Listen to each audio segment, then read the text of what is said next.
what is the Istikarah prayer? So the Istikarah prayer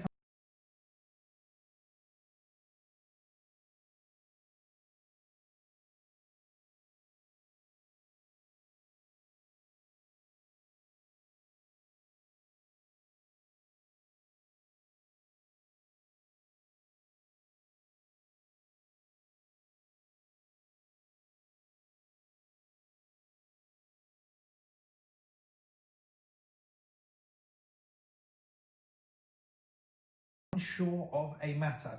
So let's say, for example, you're unsure whether you want to purchase something or whether you want to go ahead with the marriage proposal, for example.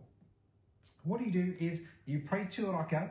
Once you have done that, you then make a dua to Allah subhanahu wa ta'ala, and there's a specific dua known as the dua of Istikarah. If you don't know it, then it's very easily available, found online, in books, on apps. There's only one dua. And once you've done that, then you make your decision as to whether you want to go ahead with the purchase of, for a car, for example, or you want to go ahead with a marriage proposal. And you make your decision, and then Allah subhanahu wa ta'ala, if it's good for you, will facilitate it for you and make it easy for you.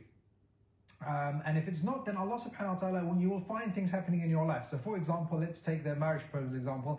Maybe you will have somebody who will come to you and they will say, this person's from a good family. So that's maybe an indication of that it's good to continue. Or the opposite, maybe you have somebody who comes and says that there are issues, there are problems, there are concerns.